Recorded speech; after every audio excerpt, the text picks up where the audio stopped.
कुरान के खादम को सामने बुलाना चाहूंगा। हालेलुया, प्रेज करो, हालेलुया, प्रेज करो।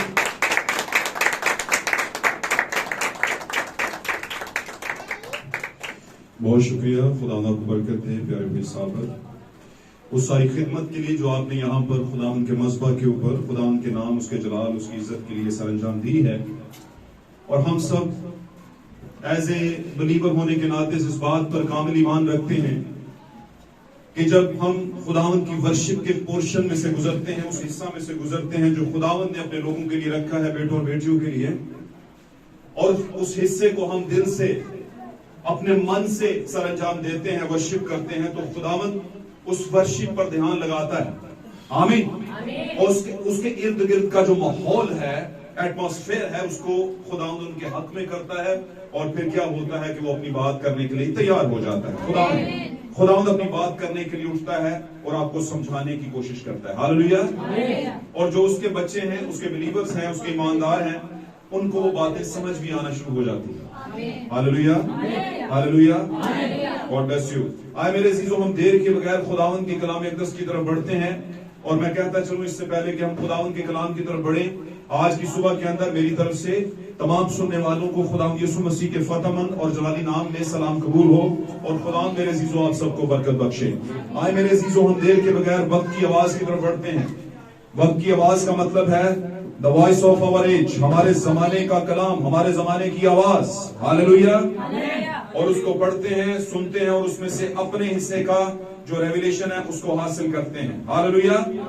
निकालिएगा मेरे साथ खुदावंद के कलाम अक़दस में से, पुराने अहदनामे में से एक हवाला, किताब हिजकियेल की किताब में से एक हवाला हम लेंगे और उसका दूसरा बाब और उसकी दूसरी आयत से छठी आयत तक हम इसे तलावत करेंगे। हालेलुया। कोई भी भाई या बहन खुदावंद के लोगों के लिए इसे तलावत करे। कोई भी भाई या बहन खुदावंद के लोगों के लिए पुराना अहदनामा हिजकियेल की किताब, दूसरा बाब, दूसरी आयत से लेकर 10वीं आयत, छठी आयत तक। जी ओके। जब उसने मुझे यूं कहा तो रूह मुझ में दाखिल हुई। जी। और मुझे पांव पर खड़ा किया। रूह ने मुझे पांव पर खड़ा किया। तब मैंने उसी की सुनी जो मुझसे बातें करता था। हाँ जी। चनाचा उसने मुझसे कहा, ऐ आदमजाद, उसने मुझसे कहा, ऐ आदमजाद, मैं तुझे बनी इस्राएल के पास, यानी उस बागी कौम के पास जिसने मुझसे बगावत की है, मैं तुझे बनी इस्राएल के पास यानी उस बागी कौम के पास जिसने मुझसे बगावत की है भेजता हूँ। जी। वो और उनके बाप दादा आज के दिन तक मेरे गुनाहगार होते आए हैं। उनके फोर फादर्स, उनके अबाओ अजदाद, बाप दादा आज के दिन तक मेरी नहीं सुनते आए। जी। क्योंकि जिनके पास मैं तुझको भेजता हूँ वो सब दिल और बेहया फर्जंद हैं। वो सब क्या है? बेहया फर्जंद हैं जिनके पास मैं तुम्हें भेजता हूँ। जी। तू उनसे कहना कि खुदावंद खुदा यूं फरमाता है। तू उनसे कहना कि खुदावंद यूं फरमाता है, दस द गॉड से। बस हुआ वो सुने या ना सुने, बस वो सुने या ना सुने। जी। तो भी इतना तो होगा कि वो जानेंगे कि उनमें एक नबी बर्पा हुआ। तो भी इतना तो जानेंगे कि कोई नबी आया है उनमें कुछ कहने के लिए। जी। और तू ए आदमजाद उनसे हरासान ना हो। ए आदमजाद तू उनसे खौफजदा यानी हरासा ना हो। और उनकी बातों से ना डर। और उनकी बातों से मत डर। जी। हर चंद तू ऊंट कटारों और कांटों से घिरा है। हर चंद यानी के बेशक तू ऊंट कटारों से और कांटों से घिरा हुआ है, फिर भी उनसे हरासा ना हो। जी। और बिच्छुओं के दरमियान रहता है। और तू बिच्छुओं के दरमियान में रहता है। जी। उनकी बातों से तरसान ना हो। उनकी बातों से तरसा ना हो, तेरा तू दुखी हालत में ना चला जाए। जी। और उनके चेहरों से ना घबरा। जी। अगरचे वो बागी खानदान है। अगरचे वो बागी खानदान है, बगावत की है उस खानदान ने, बनी इस्राइल के खानदान ने। जी। बस तू मेरी बातें उनसे कहना, जी। वो सुने व ना सुने। तू बातें जरूर कहना, खा वो सुने या अनसुनी कर दे। जी। क्योंकि वो नहायत बागी हैं। क्योंकि वो नहायत बगावत करने वाले सरकश गर्दनकश लोग हैं, वो तेरी नहीं सुनेंगे ये पता है, लेकिन तू कहना जरूर। जी। लेकिन ए आदमजाद तू मेरा कलाम सुन। तो उस सरकश खानदान की मानित सरकशी ना कर। आमीन। हम एक और हवाला लेंगे, नए अहदनामा में चलेंगे हम। हालेलुया। पहला क्रंथियों निकालेंगे हम, 1 Corinthians चैप्टर 2 यानी के दूसरा बाब 10वीं और 12वीं आयत। जी निकालिएगा। लेकिन हम पर खुदा ने उनको रूह के वसीला से जाहिर किया, लेकिन हम पर खुदा ने उनको रूह के वसीला से जाहिर किया, क्योंकि रूह सब बातें बल्कि खुदा की तह की बातें भी दरियाफ्त कर लेता है। क्योंकि रूह सब बातें बल्कि खुदा के तह की बातें भी दरियाफ्त कर लेता है। जी। क्योंकि इंसानों में से कौन किसी इंसान की बातें जानता है, जी। सिवा इंसान की अपनी रूह के जो उसमें है। हाँ जी। इसी तरह खुदा के रूह के सिवा कोई खुदा की बातें नहीं जानता। जी। मगर हमने ना दुनिया की रूह बल्कि वो रूह पाया जो खुदा की तरफ से है। बल्कि हमने ना दुनिया का रूह बल्कि वो रूह पाया जो खुदा की तरफ से है। आमीन। एक और हवाला हम पढ़ेंगे, आखिरी गवाह। जी निकालिएगा मेरे साथ, इफ्सियों का खत, इससे आगे है, गलतियों से भी आगे है। इफ्सियों का खत, मुकद्दस पौलुस रसूल का इफ्सियों के नाम लिखा गया खत, उसका पहला बाब, इफ्सियों पहला बाब। सबने निकाल लिया? इफ्सियों पहला बाब और उसकी पहली आयत से लेके हम इसको पढ़ेंगे 5वीं आयत तक। जी इसी सबब से, सॉरी पहला बाब, जी इफ्सियों पहला बाब 17 आयत निकालिए। जी 17 आयत से पढ़ेंगे। जी जी कि हमारे खुदावन यीशु मसीह का खुदा, हाँ जी, जो जलाल का बाग है, हाँ जी, तुम्हें अपनी पहचान में हिकमत और मुकाशफा की रूह बख्शे। तुम्हें अपनी पहचान में हिकमत और मुकाशफा का रूह बख्शे। जी।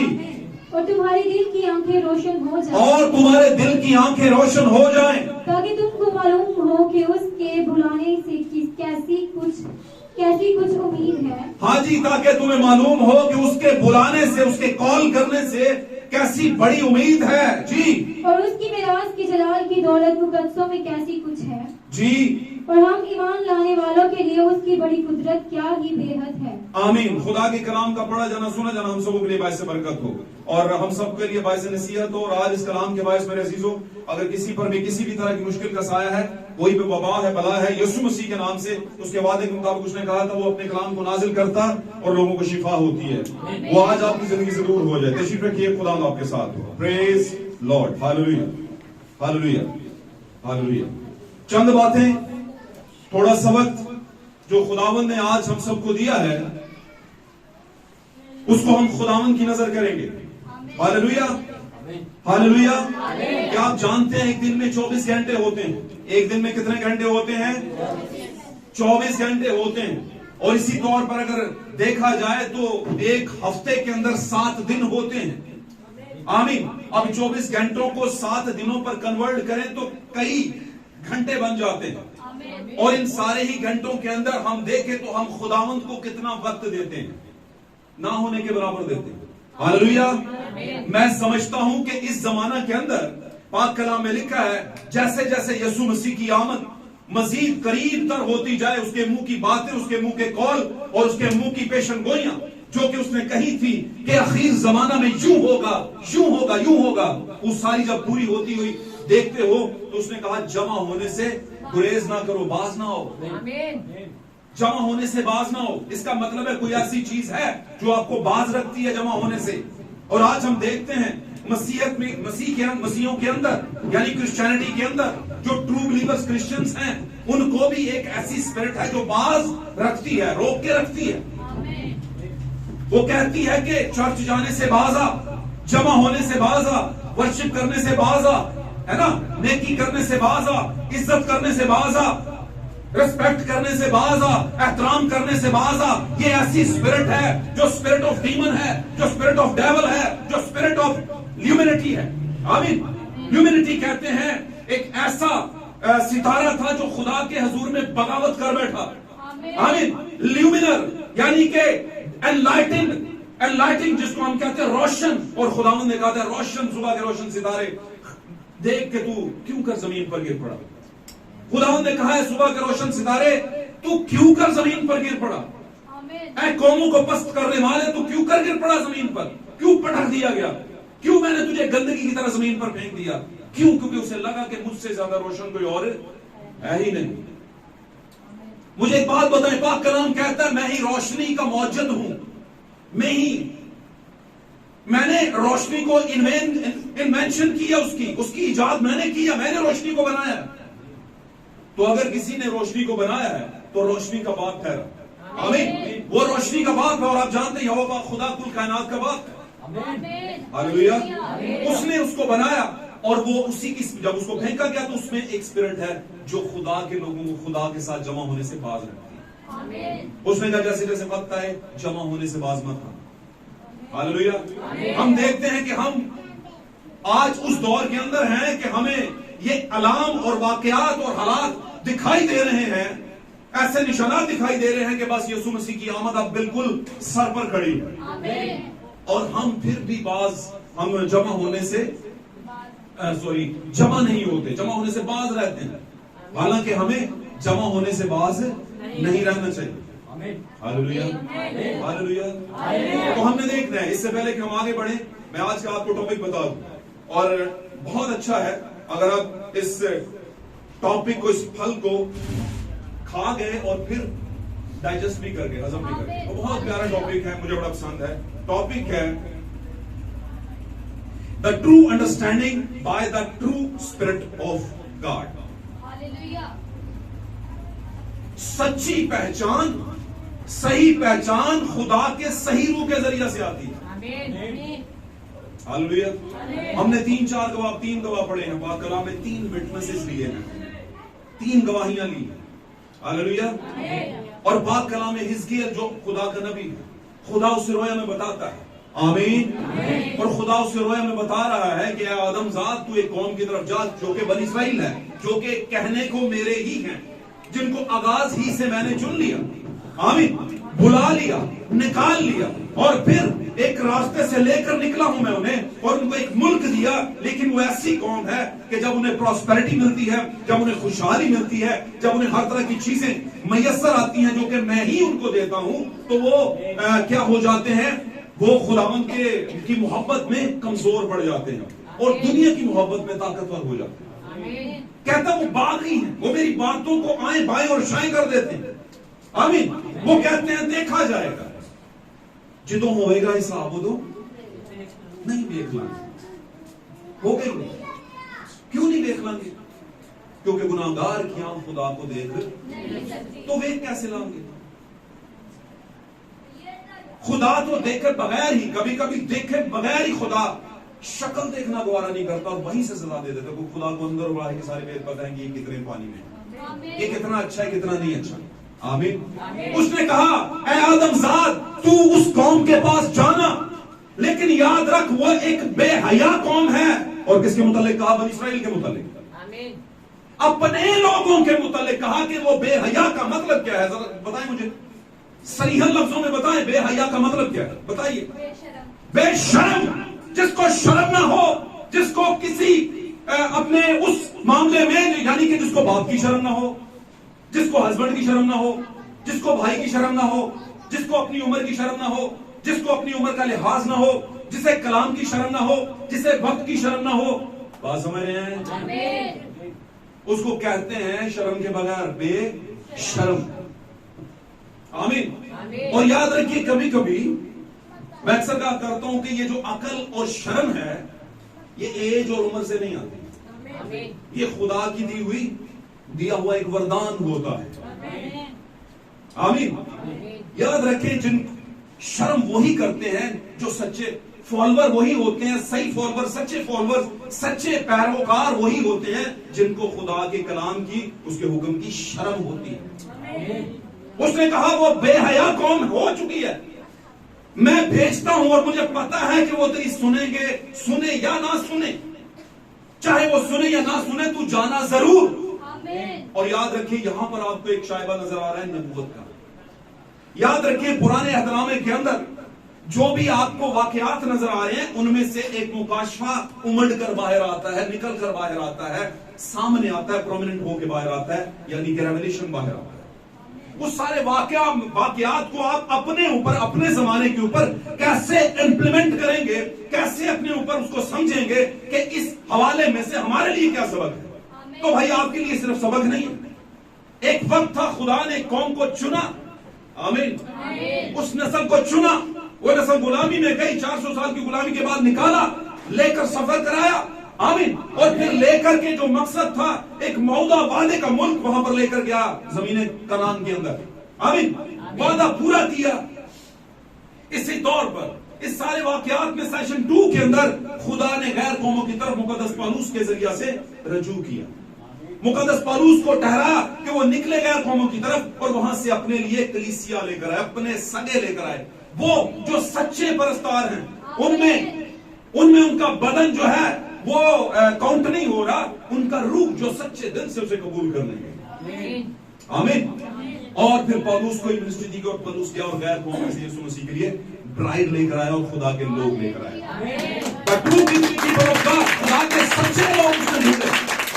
और याद रखें, जो सच्चाई के साथ खड़ा होता है वो शर्म के साथ भी खड़ा होता है, उसे शर्म भी आती है। हालेलुया। मैं कहता हूं एक जमाना था, खुदा ने आंखों पर पर्दा डाला था, इंसान ने उस पर्दे को हटाने की कोशिश की, और ये करवाया किसने? सांप ने, अबलीस ने। और जब करवा दिया तो देखे उनको पता चल गया कि हम खुदा के थे, हमें तो पता नहीं था। अब ये शर्म आनी शुरू हो गई है हमें, और उन्होंने अपने आप को क्या कर लिया? पत्तों के पीछे। लेकिन खुदा कहता है, नबी तू उनके पास जाएगा, हजारों साल बीतने के बाद भी नस्ले आदम के पास जाएगा, वो अब तक बेहया है, उसे शर्म नहीं आती। वहां पर आदम को तो आई, हवा को आई और वो छुप गए। आज देखिए आप कलीसियाओं का हाल, आज देखिए आज कम्युनिटी जो क्रिश्चियन कम्युनिटी है उसका हाल देखिए, आज देखिए आप अपने इर्द गिर्द क्या हालात हैं। कोई किसी की नहीं सुन रहा, हर कोई अपनी मर्जी के तहत जिंदगी गुजार रहा है, और कहते हैं भाई जी जितने कुछ लगे ना लगा रहे, तो बोलता ना क्या करो, क्या ख्याल? हालेलुया। याद रखें, आपका वाल बड़ा नेक नाम हो, इज्जतदार हो, उसका मकाम हो, उसका रुतबा हो, लोग उसकी रिस्पेक्ट करते हो और उसका आदर करते हो, ठीक है, उसकी बातों को जानते मानते हो, समझते हो, 4 लोगों में उनकी रिस्पेक्ट हो। उसका बेटा जाकर कोई ब्लंडर कर दे तो क्या कहेंगे? इसका कसूर है, बाप का दसिया नहीं। आमीन। 100 में से 90 लोग यही कहेंगे, और जो उस बंदे के बड़े करीब होंगे वो कहेंगे नहीं यार ऐसा नहीं है, वो तो बताता ही होगा, ठीक है। और ऐसा ही होता है, 90% वालिदैन बताते हैं। क्यों बताते हैं? ताकि उनका नाम क्या ना हो जाए, बदनाम ना हो जाए। हालेलुया। इसी तरह आपके चर्च का भी एक बाप होता है, जो सबका बाप है, उसके नीचे भी एक बाप उसने ठहराया है। मैंने बताया था एक वक्त के अंदर, मैंने कहा था पादरी का मतलब क्या है? मेरा बाप, मेरे बाप। जब आप कहते हैं पादरी साहब, तो आप कहते हैं वालिद साहब, अब्बा जी।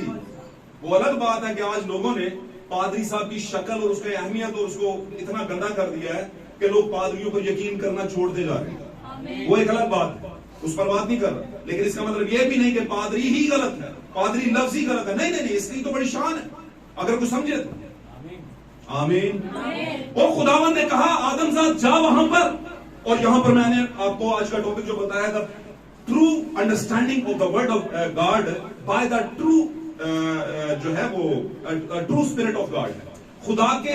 खुदा के कलाम की सच्ची अंडरस्टैंडिंग, सच्ची पहचान किससे आती है? खुदा के सच्चे रूह से। अब मैं यहां पर एक बात कर रहे टॉपिक को लेकर भी आगे चलते हैं, लेकिन हिजकियेल एक नबी है, और हिजकियेल को खुदा बारहा आदमजाद, आप हिजकियेल को पढ़े यहां पर। पढ़ना किसने? मुझे लगता है किसी ने नहीं पढ़ना। मैं हर इतवार आता हूं यहां पर, कहता हूं बाइबल पढ़ो, ये जाकर पढ़ लेना, किसी ने नहीं पढ़ा। तो बार बार आदमजाद कह रहा है।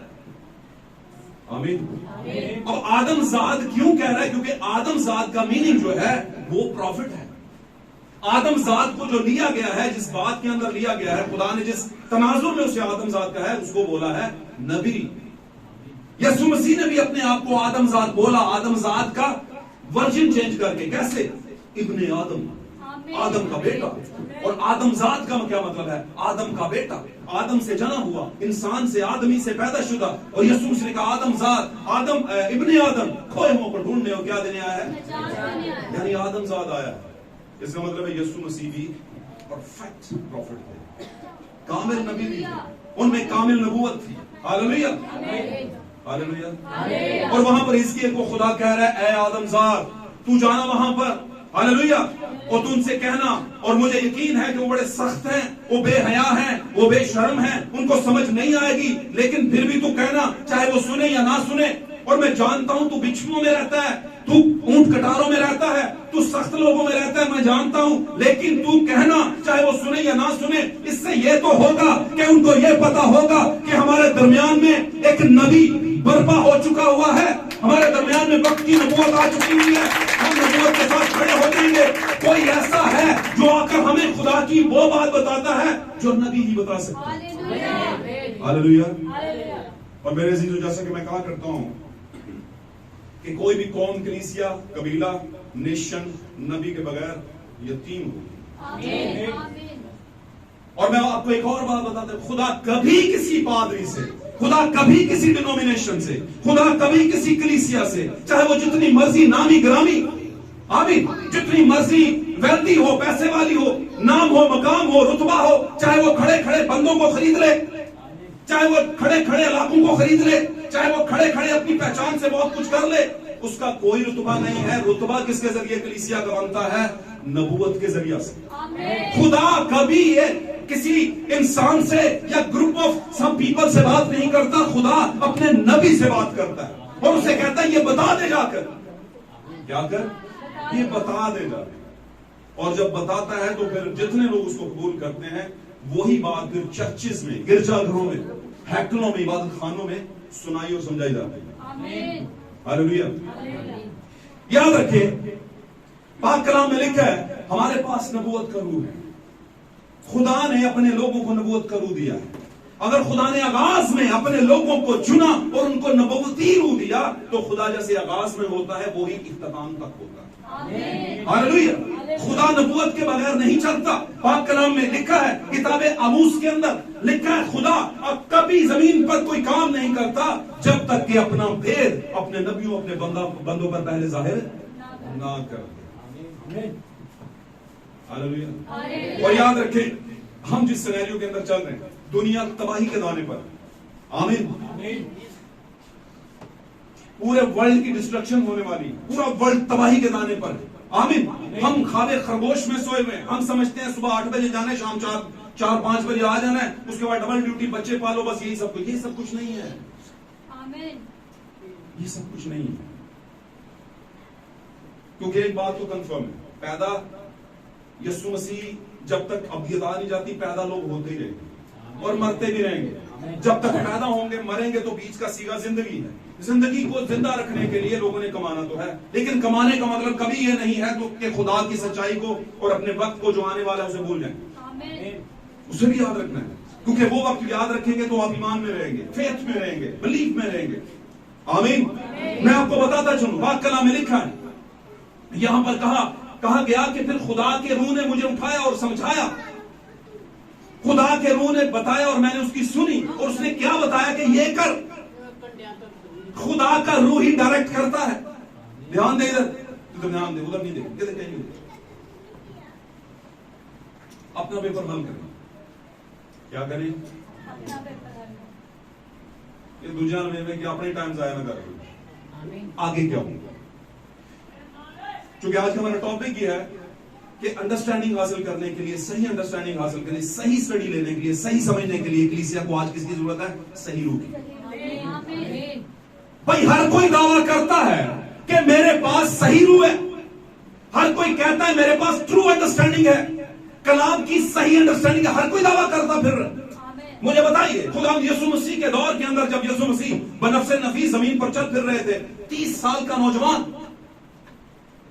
रूह कुद्स से भरा हुआ, फकीर फरीसियों में है, चल फिर रहा है यरूशलेम, बैतलहम और गिरदोनवा, सामरी और कहीं बहुत सी जगहों पर वो गांव गांव शहर शहर और खुदा के इलेक्टेड वंस बेटियों और बेटे जो थे, चुनिंदा बरगजीदा बेटे और बेटियां जो इब्तदाई से चुने गए थे, उनको वो जाकर उनसे इनकाउंटर कर रहा है, उनसे मुलाकातें कर रहा है, उनसे मुलाकातें कर रहा है। हर अकल और समझ का बंदा उसे मिल रहा है, आलम दीन मिल रहा है, आलम शरा मिल रहा है ना, सारे उसे मिल रहे हैं, फकीह मिल रहे हैं, फरीसी मिल रहे हैं, सदूकी मिल रहे हैं, है ना, और इसी तरह और गैर कौमों के लोग मिल रहे हैं। आमीन। तो क्या समझते होंगे वो गैर कौम के लोग जितने भी आलम शरा आते होंगे, हम सही, वो क्या कहते होंगे? हम ही सही हैं, बल्कि ये हम ही सही हैं। इसीलिए खुदावंद ने पौलुस के जरिए कहा कि खुदावंद ने हम नकम्मों को, कमीनों को, बेवजूदों को, है ना, जिनको कोई जानता और मानता नहीं था, उनको चुन लिया और दानिश्वरों को, अक्लमंदों को, आलमों को जमीन पर गिरा दिया और हमें उसने अपने साथ, अपने बेटे के साथ तख्त पर बैठा दिया। मेरे अजीजों, आमीन। ये बहुत बड़ा हम पर फजल हुआ, हम पर बहुत बड़ा फजल है। और ये क्यों हुआ? क्योंकि सच्चाई का रूह ट्रू अंडरस्टैंडिंग देता है और हमने समझ लिया कि हमारे पास सच्चाई का रूह आ चुका है। और मैं आपको बताऊं, ये सच्चाई का रूह किसके जरिए आता है? ये सच्चाई का रूह होता क्या है? असल में सच्चाई का रूह नबूवत का रूह है। अगर आपके पास रूह आया और आपने नबूवत ही नहीं समझी, तो आपके पास कौन सा रूह है? मेरी अपनी जिंदगी के अंदर मैंने बहुत सी ऐसी खवातीन बहनों को ऐसी बहनों को देखा है जो कि चर्च के अंदर खड़े होकर गैर जुबानें बोलती हैं। आमीन। जो कि बहुत सी वो टेस्टिमनी भी शेयर करती हैं कि मुझे रात को ये नबूवत हुई और ये हुआ, वो हुआ, वो। बहुत दफा उनकी आवाज बहुत अच्छी होती है, सोलफुल आवाज होती है, यानी कि रूह में ऐसे गुम हो जाता है बंदा। आपका भी तजुर्बा हुआ होगा। आमीन। इंतहाई पढ़ी लिखी भी होगी और इंतहाई मतलब एजेड भी होगी शायद, और इसी तरह करते करते करते वो बड़े अच्छे खानदान से भी होगी, लेकिन और गैर जुबानें भी बोलती हो। Hallelujah, hallelujah. और लोग उन गैर जुबानों से प्रभावित भी होते होंगे, इंस्पायरेशन भी होती होगी। आमीन। लेकिन याद रखें, उन उसके कटे हुए बाल, उतने इसलिए इतने लंबे नाखून, ढेर सारी लिपस्टिक, ढेर सारा मेकओवर, कैसा रूह है भाई? कि किस तरह का रूह है, मुझे बताइए जरा। क्या हम कबूतर की तरह पादरी हजरात या बहन भाई आंखें बंद कर ले और कहें जो कह रही है उस पर ध्यान दो, जो मलयानों ने मुंह उत्ते लीपा हुआ है उस पर ना दो, तुसी वो वेखण आए हो?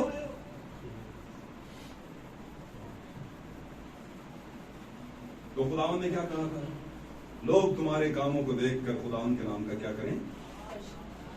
खुदावंद के नाम को क्या दें? जलाल दें, उसकी तमजीद करें।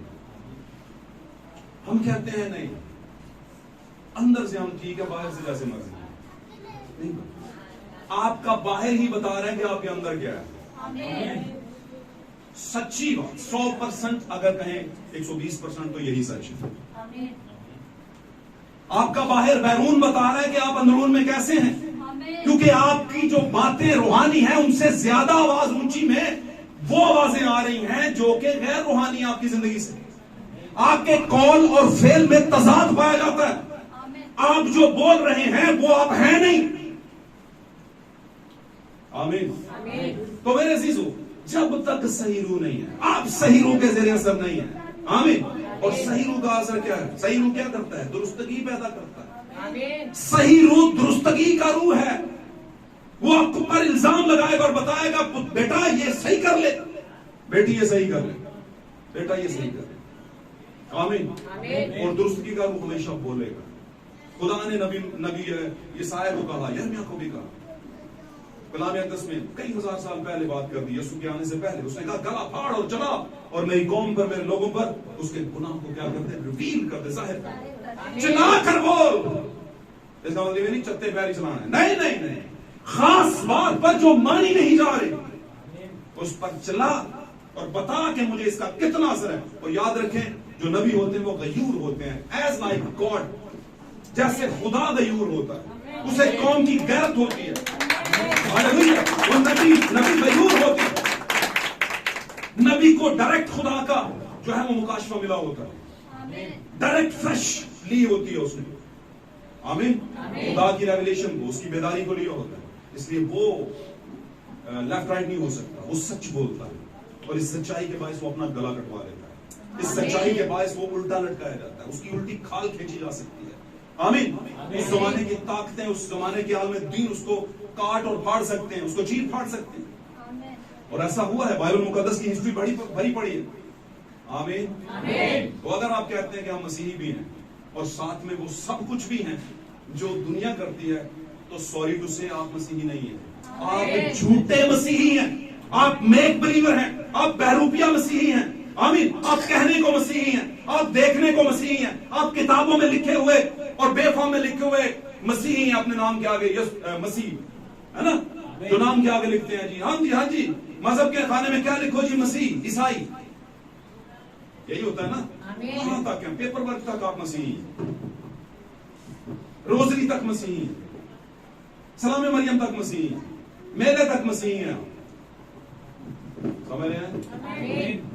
और इस तक भी मसीही है, बस इससे आगे तक के आप मसीह का हाथ भी नहीं छू सके अभी तक मसीह। और इसीलिए जो यहां तक थे ना, वो आज कहीं के कहीं बैठे हुए हैं, यहां तक ही जो थे।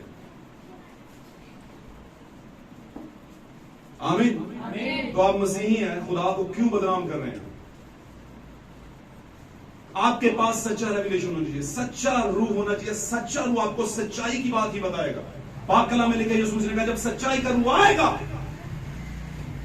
कब आएगा? इट विल बी, ये होगा, ये होगा। यीशु ने कहा ये होगा। और फिर एक बात बताऊं आपको, क्या यीशु ने कहा कि सच्चाई का रूह आएगा? वो एक टाइम पर आया और खत्म हो गया? नहीं, सच्चाई का रूह जैसे जैसे कलीसियाई दौर चलेंगे, सच्चाई का रूह आता रहेगा। यीशु मसीह खुद हिमसेल्फ सच्चाई का रूह है, द स्पिरिट ऑफ ट्रूथ, सच्चाई का रूह। यीशु मसीह खुद है और उसने दावा भरा है मुकाशफे की किताब, उसने कहा मैं सोने के 7 चिरागदानों में चल फिर रहा हूं। ये 7 चिरागदान 7 कलीसियाई अदवार हैं, दौर हैं, पीरियड्स हैं, जिनमें मेरा और आपका खुदावन चल फिर रहा है। अपनी कलीसिया च चलदा फिरदा, मौज से देखो वंडदा फिरदा, नामी मसीह नु जेड़ा पकारे अपने लहू दे नाल रंगदा फिरदा, है ना। तो उसने कहा जब सच्चाई का रूह आएगा। अच्छा, सच्चाई का रूह क्या झूठे पर आता है? क्या ऐसे शख्स पर जो सच्चाई का रूह को ले तो ले, लेकिन आगे चल के झूठी बोले, सच ना बोले, सच ना कहे, सच ना सुने? नहीं, खुदा ऐसे शख्स पर नहीं है। मैंने एक बार एक बात बताई थी, बहुत बड़ी गहरी है। काइन की नस्ल किसकी नस्ल है? जल्दी बोलिए, जल्दी जल्दी बोलिए। काइन की नस्ल किसकी नस्ल है? शरीर कौन था? किसको शरीर, जिसका अंग्रेजी में तर्जमा शरीर हुआ है, उसको चैप्टर 1 के अंदर पैदाइश में सांप कहा गया। सांप की नस्ल मतलब शरीर की नस्ल। तो सांप क्या इंसान था? नहीं, वो तो क्या था? जानवर। देखा है, कुल दश्ती जानवरों में सबसे ज्यादा क्या था? दानिश्वर, है ना। सबसे ज्यादा बड़ा साइंसदान है, सबसे बड़ा चलाक जिन्होंने तू दे एवं ही जी, तू तो एवं ही है ना, तेनू तो अकल कोई नहीं, ना पाण दी, ना लाण दी, ना खलोण दी। 35 लोग तो जैन मशवरे दे रहे होंगे, इन्हें कुछ अकल सिखा, कहते हैं कि नहीं? तो वो तो सांप तो बीस्ट है, जानवर है कि नहीं? अब जब वो जानवर है, तो जानवर की नस्ल कौन है? पाक कलाम में लिखा है, पहले यूहन्ना का खत, उसमें लिखा है, अगर मैं गलत नहीं तो दूसरा यूहन्ना का खत, उसमें लिखा है, काइन की मानद मत बनो जो कि शरीर से था। इस पर मैं बड़ा गहरा बता चुका हूं आपको कि शरीर होने का मतलब गुनाह की वजह से शरीर नहीं, ना, नस्ल की वजह से शरीर, बीज की वजह से, तुखम की वजह से शरीर का तुखम। अब वो जानवर था सांप, और उसकी नस्ल में से कौन आ गया? काइन। तो काइन की पूरी नस्ल कौन, किसकी नस्ल हो गई? किसकी नस्ल हो गई?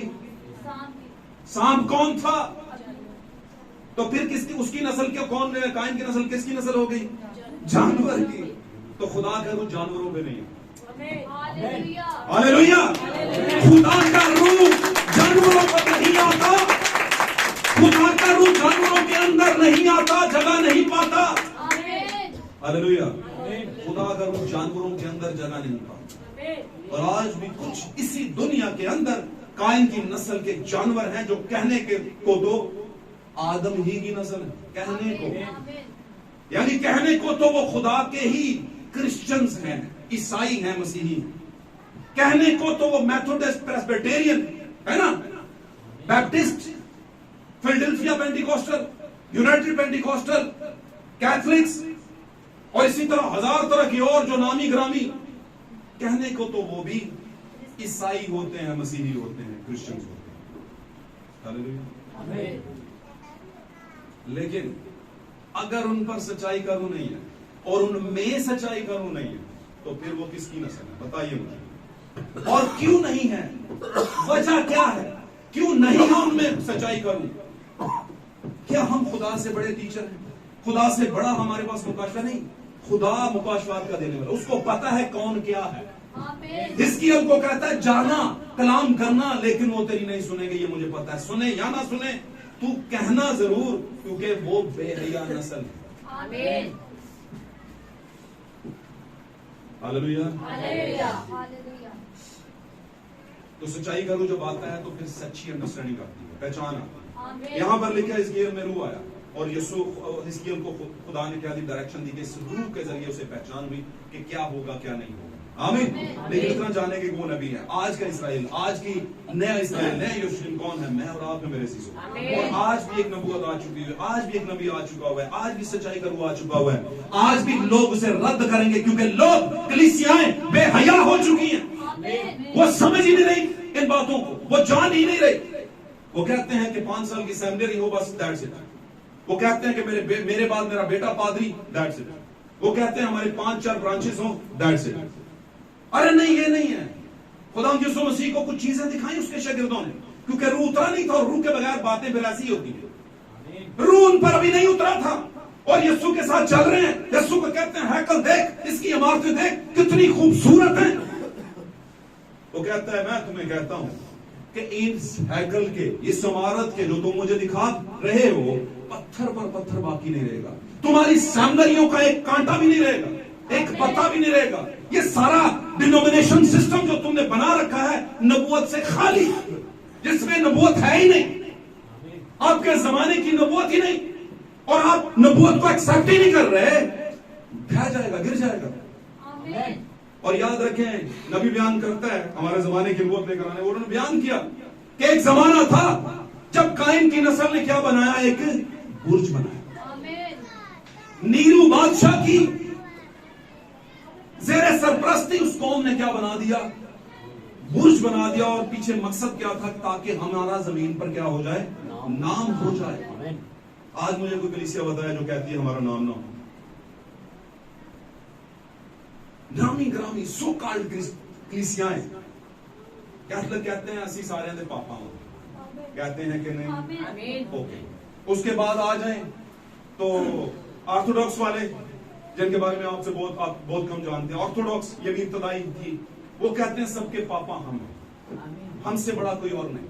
उसके बाद चलें तो प्रोटेस्ट किया मार्टिन लूथर ने, है ना। मार्टिन लूथर ने आगे जब रेवलेशन दिया, चूंकि वो तीसरे चौथे जमाने का फरिश्ता था, है ना, तो उसमें जब उसको खुदा ने बेदारी दी, तो जब बेदारी आई कुछ टाइम तक मार्टिन लूथर रहा, फिर आसमान को उसका बुलावा आ गया, उसका रूह आसमान पर उठा लिया गया और उसका बदन, यानी वो मरा, बकायदा मरा, लेकिन उसका रूह तो एक मकाम पर जाएगा ना। छठे मकाम पर मुकसीम की रूह है। मेरे कहने का मतलब वो जिंदा नहीं उठाया गया। मेरे कहने का मतलब ये है कि वो उसका जब बुलावा आ गया, जैसे इंसानों का बुलावा आता है और दुनिया से इंसान राहत कर जाता है, तो वो राहत कर गया। जब लीडर चला गया और उनके जमाने का फरिश्ता चला गया, तो उनमें फिर इब्लीस ने अपनी छवि बना ली और वो एक तंजीम बन गई, है ना। तो वहां से निकले कौन से? प्रोटेस्टेंट, प्रोटेस्ट करने वाले, वो एक तंजीम बन गई, है ना। तो याद रखें, जब दुल्हन जो है या कलीसिया जो है वो जब तंजीम बन जाती है, तो तंजीम से खुदा बात नहीं करता। खुदा ने कभी किसी तंजीम से बात नहीं की। खुदा ने कभी किसी तंजीम को नहीं बनाया, ना वो बनाएगा। खुदा हमेशा लोगों में से कुछ लोग चुनेगा और उनको अपना बना लेगा, बस इतनी सी बात। आमीन। और वो सच्चे ईमानदार कहलाएंगे, ट्रू बिलीवर्स। आप ट्रू बिलीवर्स कैसे कहलाते? आप अपने जमाने के कलाम के साथ खड़े हो जाएं, आप सच्चे ईमानदार, दैट्स इट। आमीन। आपके जमाने के रेवलेशन के साथ आप खड़े हो जाएं, कहें यही सच, आमीन, आप सही। बजाय इसके कि आप 100 साल पुरानी नूह की कश्ती की तरह की एक कश्ती बनानी शुरू हो जाए, बोले खुदा ने कहा था नूह को हम भी बनाएंगे। खुदा ने काहिनों को कहा था, पादरियों को, उस जमाने के पादरियों को कहा था इतने इतने चौके पहना करो, हम भी पहनेंगे। बात समझ आई है? नहीं पहनेंगे, क्योंकि खुदा अब कपड़ों में नहीं बैठा हुआ। खुदा अब ढंग की चीजें, ये नहीं है कि तुम दिखने में पादरी नजर आओ, नहीं नहीं, नेवर एवर, ऐसा कभी मत सोचना। जैसा मिले पहन लो, नो प्रॉब्लम। लेकिन मुझे एक बात बता, हम सब मसीह में बहन भाई हैं, और मसीह की दुल्हन और खुदा के जो है वो लोग हैं, द पीपल ऑफ गॉड हैं। आमीन। अब हम में से 2 लड़कों को, 2 बच्चियों को महंगे तरीन कपड़े पहना दो और बाकी सारे, तो क्या ये इंसाफ है? ऐसा नहीं। हम सबको एक जैसा मिल के रहना है, थोड़ा सा मिलजुल के रहना है, एक जैसा हो कि स्पेशल ड्रेस बनवाया जाए। पादरी दा पादरी लगे, पादरी चोगा पहना हुआ पादरी लगता है ना, लगता है कि नहीं? और उसके चोगे को देख के सारी सीधे पदरे हो गए, पादरी साहब। इसका मतलब है कदर किसकी है? बंदे दी नहीं, क्योंकि तुसी चोगा वेख के बंदा पहचान दो। हालेलुया। चोगा देख के लोग बंदा पहचान नहीं, नहीं, चाहे चोगे के पीछे भेड़िया छुपा। बड़ा मामला, ब्लंट मामला, सीधा सीधा, सीधी सीधी बात। और सीधे लोग ही सीधी बातें कहते हैं, जिनके अंदर पॉलिटिक्स नहीं ना होती वो बात को ले लेते, 10 दिन तक दिमाग में रहेगी। अब भजी नया क्या सी छोटे बच्चों का वो सारे पांडे खोल देगा लोगों के सामने। क्यों? क्योंकि पॉलिटिक्स नहीं है। आप जितना मर्जी से पुत्र उत्थे जाके गल नहीं करनी क्या शर्ट मेरी कॉपी दी ने दी जाके पापा ने वहां से शर्ट ली थी, बता देगी कि नहीं? उसकी चुप कर दे। क्यों? क्योंकि बच्चा इनोसेंट होता है, गैर सियासी होता है, उसमें सियासत नहीं होती, सीधी सीधी होती है। और खुदा किनको पसंद करता है? जो कोई अपने आप को बच्चे की मानद बनाएगा वो ही खुदा की पार्टी में होगा। आज प्रॉब्लम सबसे बड़ा क्या है मेरे बहनों भाइयों? सबसे बड़ा प्यारे बच्चों क्या प्रॉब्लम है? हम बच्चे बनना नहीं चाहते। हम कहते हैं साढ़े तो बड़ा अकलमंद है कोई होना भी नहीं है, तो ना कोई है। अगर किसी ने अकल सीखनी हो तो हमसे सीखे, ऐसा समझते हैं। और ये सबसे बड़ी खतरनाक बात है जब हम ऐसा समझ ले कि साढ़े तो बड़ा टीचर दुनिया में है कोई। आमीन। याद रखें, इन बातों पर गौर करें। आपको सच्ची अंडरस्टैंडिंग सच्चे रूह के जरिए आते है, और सच्चा रूह हमेशा नबूवत के जरिए आता है। Hallelujah, hallelujah. पाक कलाम में लिखा है, जितने खुदा के रूह की हिदायत से चलते हैं वही खुदा के बेटे कहलाएंगे। बेटियां भी ऐड कर लो, आमीन। वही खुदा के फर्जंद कहलाएंगे। Hallelujah, hallelujah. तो याद रखें, पाक कलाम में इन बातों को लिखा। मुकद्दस पौलुस फरमाते हैं इफिसियों के खत के अंदर, जब हमने पढ़ा, वो कहता है कि मुझे मुकाशवा मिला कहां से? कहता है मुझे खुदावंद से मिला मुकाशवा। खुदावंद दे रहा है मुझे मुकाशवा। हालेलुया। हमारे अंदर अपनी अकल, अपना मुकाशवा नहीं है। अच्छा, अपनी अकल, अपना मुकाशवा क्या होता है? मैं बताता हूं क्या होता है। और ध्यान ना सुन, ध्यान से सुनिए बात। फिर मैं बात करूंगा उन लोगों से जो मसीही तो हैं लेकिन कहते तो हैं मसीही, मुख्तलिफ मिशंस के लोग, मुख्तलिफ डिनोमिनेशंस के लोग, चर्चेस के लोग, है ना? आमीन। एक बंदा आएगा, वो बोलेगा नहीं नहीं, औरत पास्टरा बन सकती है। ये कौन सी अकल है? ये की कहां से आ गई अकल? मसीह की अकल है ये? नहीं। और उसमें किसकी अकल थी? मसीह की। और कहता है जो हुक्म मैं तुम्हें देता हूं वो मेरे नहीं बल्कि खुदा के हुक्म है, चाहे तुम मानो या ना मानो। अब वो हुक्म दे क्या रहा है? औरत मत सिखाए।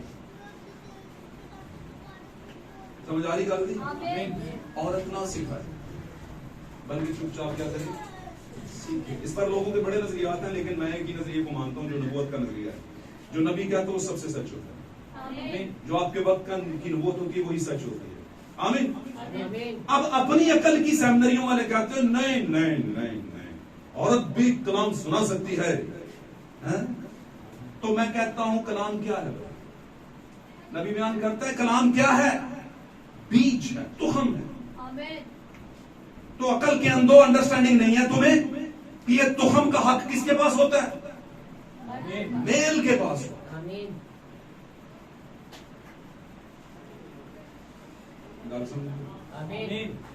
और जो आगाज में होता है वो ही सही होता है।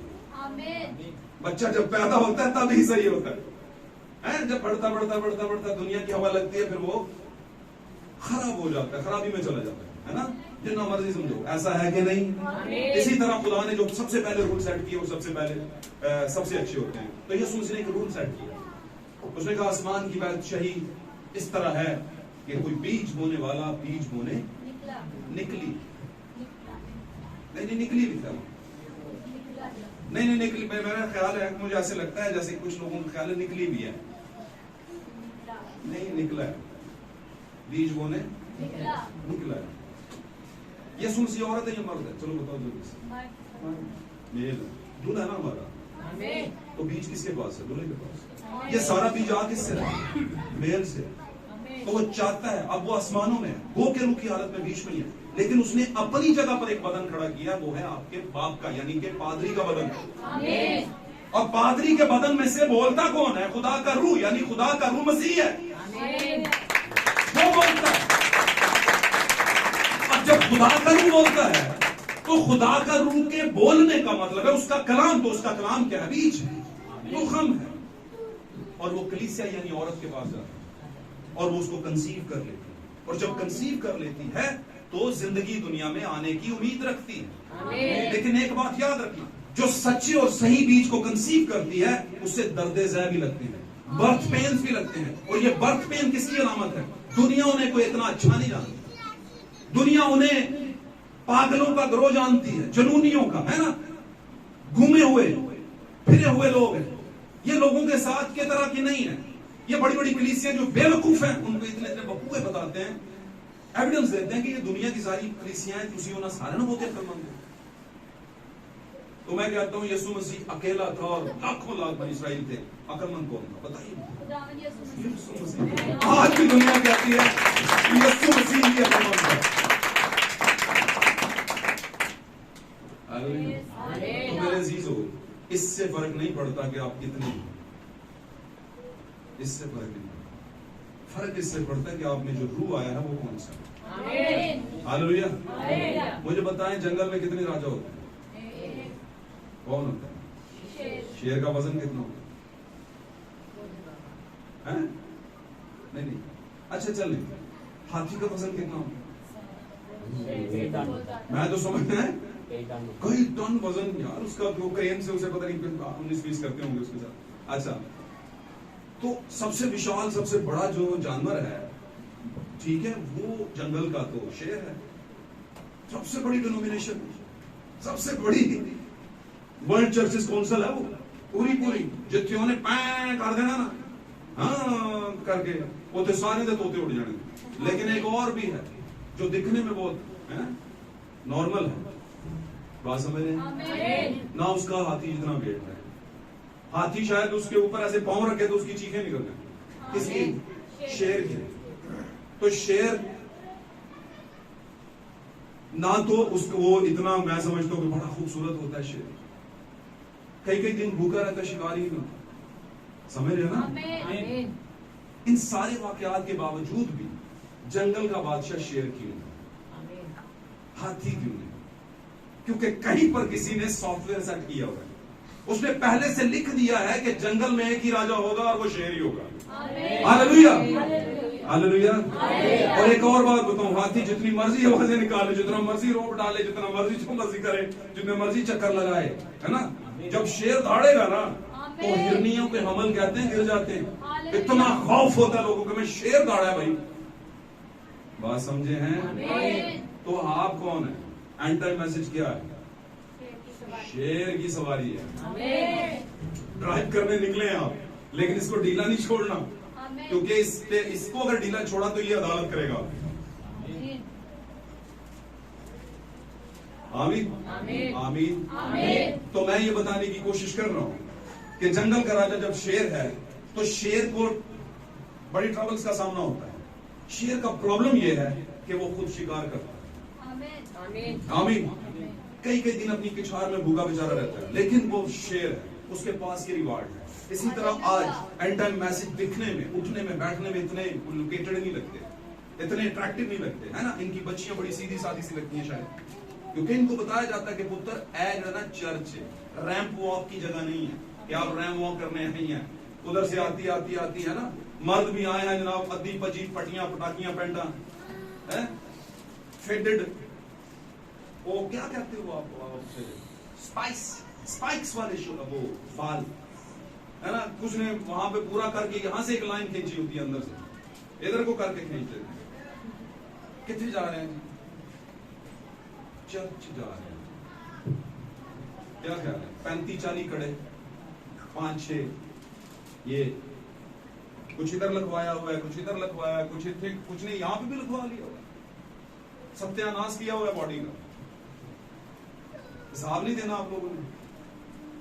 अच्छा, अकल कब आएगी? जब बच्चे हो खुदा रब कर लिया, किसी पादरी रबी मुंडे नु तलीम दो, वो पादरी बना दो, ऐसे थोड़ी हो, ऐसे नहीं होता। एक काम करें, या तो ये करतूत बोल ले, अच्छी तरह गोल गाल के जब थक जाए ना, फिर आ जाए। प्रॉब्लम क्या? क्यों जी पुत्र वो मना करता है आपको? शादी में जाए, नाचे पुड़के तमाशे लगाए, है ना, गंद बला करें, गंद बला खाएं, गंद बला पिए, आधी रात को भी दुनिया को नको नाक करें, मल्ले को नको नाक कर दें, करें आप यार, कोई मना नहीं आपको करता, क्योंकि मान ली तो आपने है नहीं। तो आप एक काम करें, अपना पूरा सेशन सही एंजॉय करें। जब थक पक जाए ना आप, जब ऐसे लगे कि पैसे मुझे बेटे तरह मुक गए, हूं दोस्त भी छड़ गए, जो गरीब तरीन हो जाए। आपको पता है गरीब तरीन बंदा कब होता है? जब जलील तरीन हो जाता है,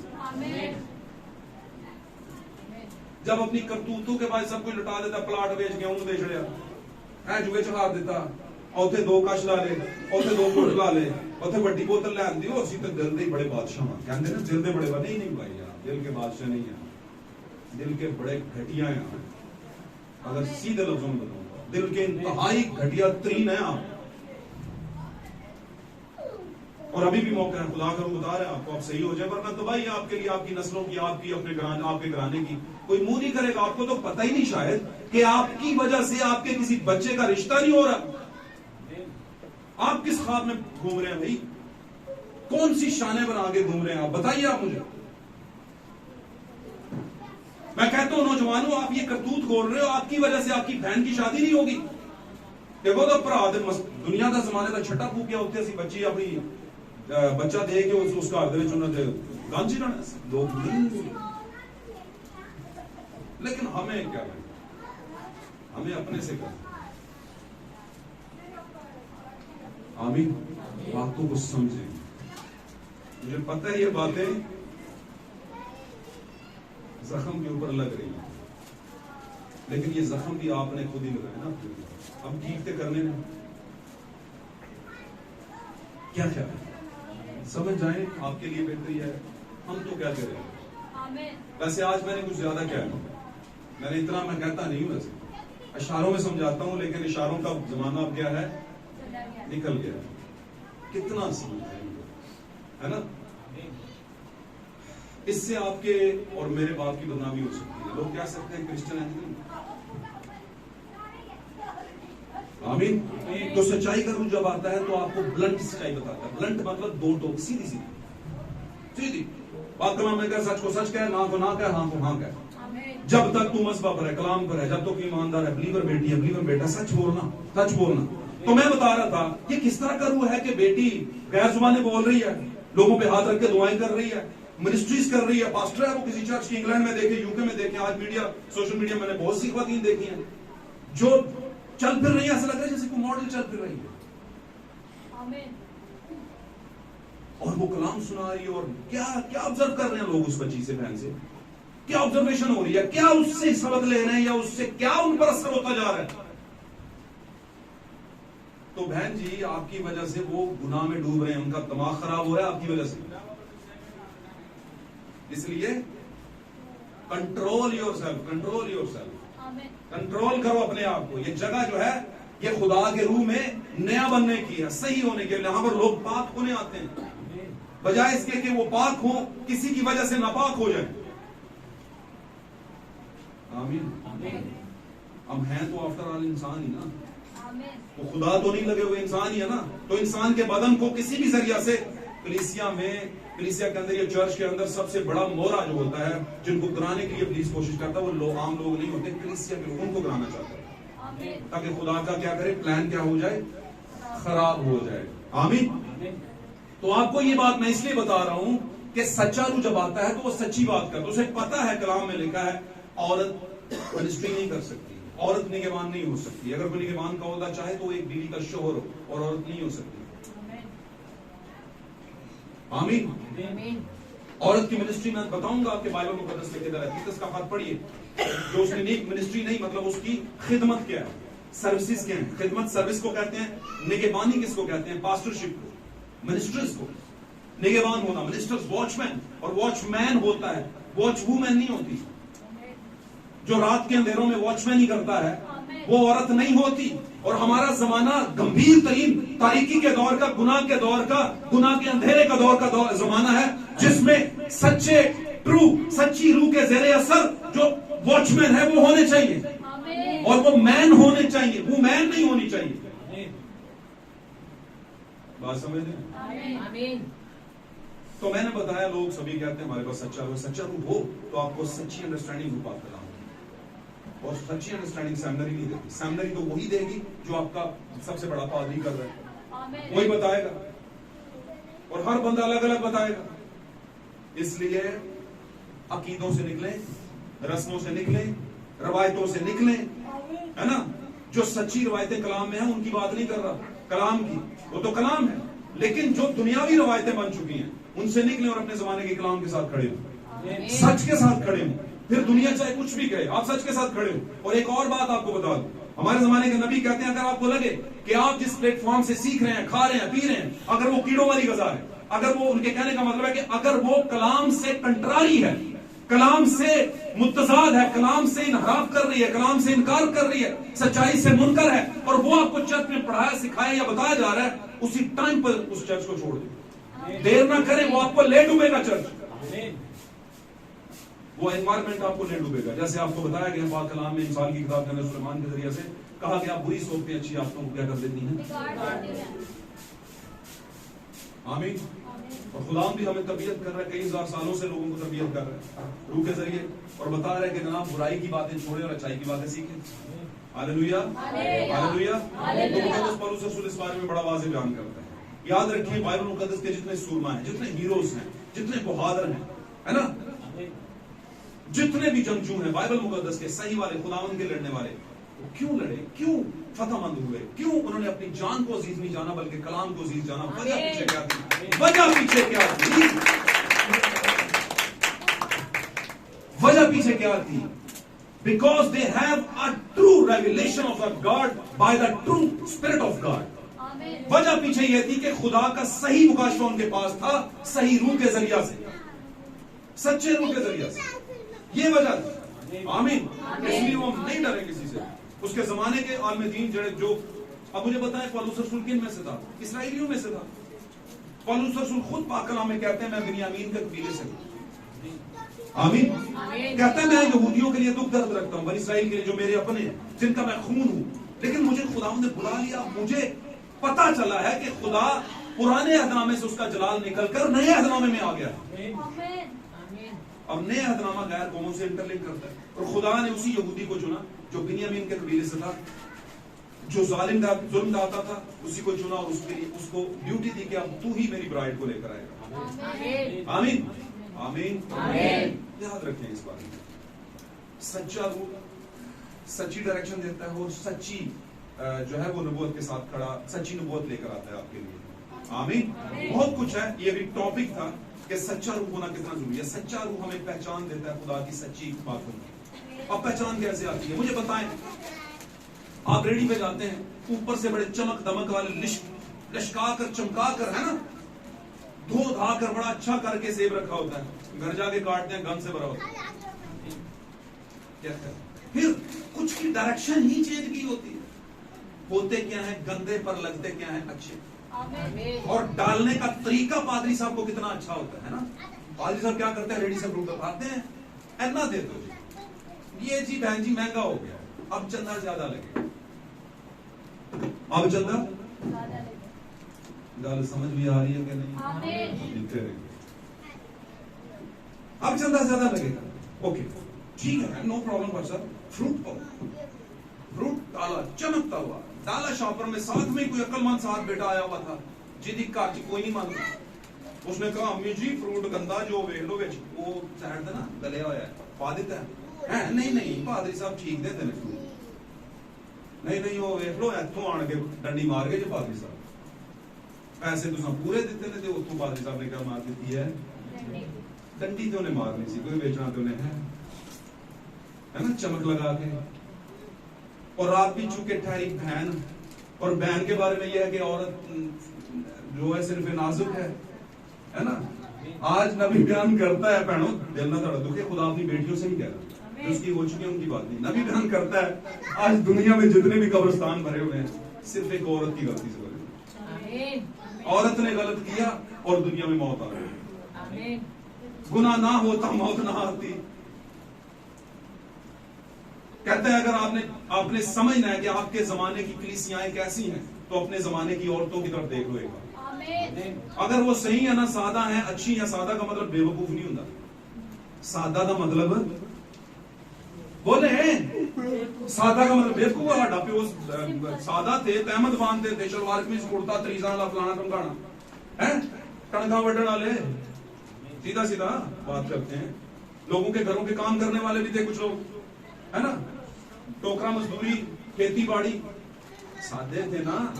असि कहने अब्बा जी कंघी ते वालो, अच्छा अब्बा जी ताड़े वाल बड़े खराब होने तो सही कर कहते हैं कि नहीं? अच्छा अब्बा जी बड़ी गंदी कमीज उतारो है जड़े ना इस्त्री करके दूजी पा देंगे, वो भी बड़े उनको फोड़ा लगे होंगे कमीज में, वो भी साथ ही हो, तो क्या वो बेवकूफ? आज अगर असि इतने बैठे हैं तो उन्होंने वजह तो बैठे हैं, सच कह रहा हूं आपको। तो सादा का मतलब बेवकूफ सादा का मतलब नहीं होता, बेवकूफ नहीं होता।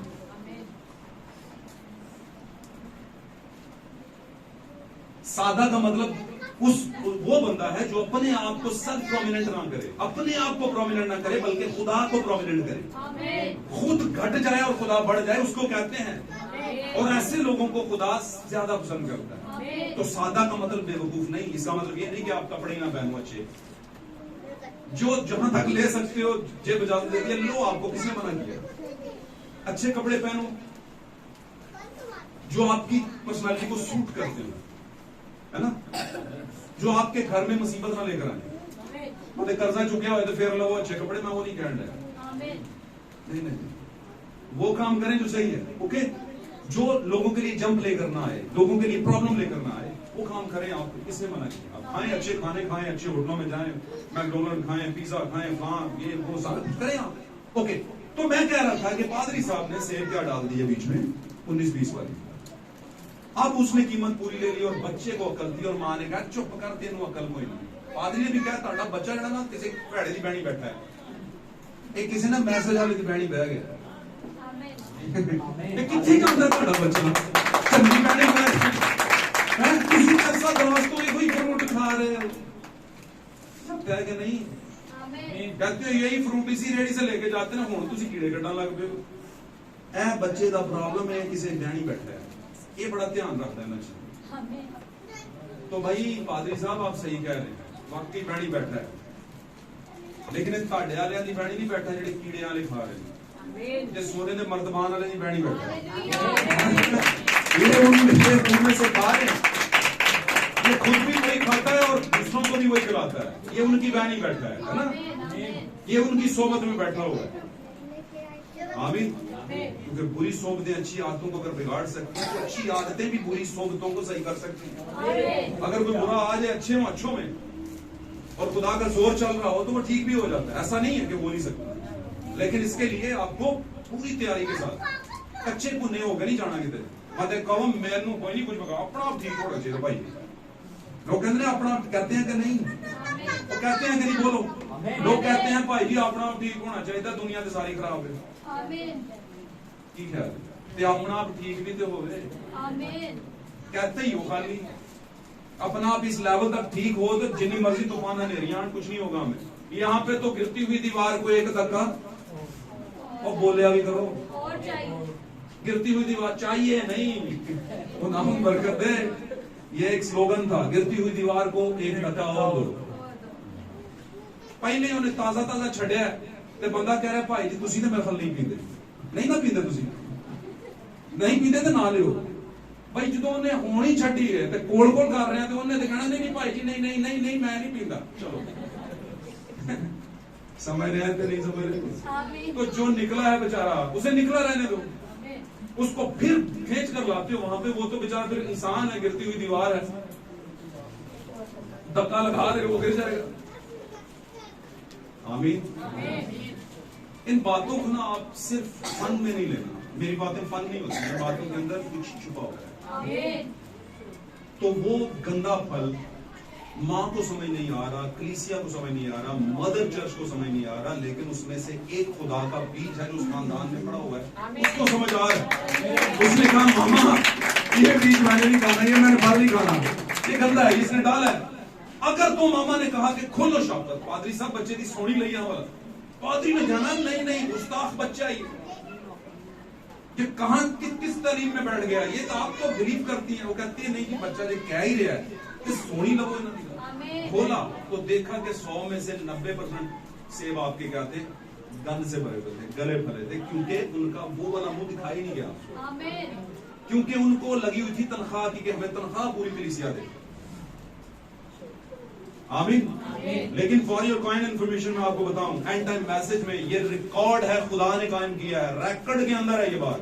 एंड टाइम मैसेज वाला तनख्वाह नहीं देते, एंड टाइम मैसेज कोई तंजीम नहीं है, एंड टाइम मैसेज कोई डिनोमिनेशन नहीं है, एंड टाइम मैसेज अकीदों पे नहीं चलती, एंड टाइम मैसेज लोगों के बनाए हुए रिवाजों पे नहीं चलती और ना कभी चलेगी।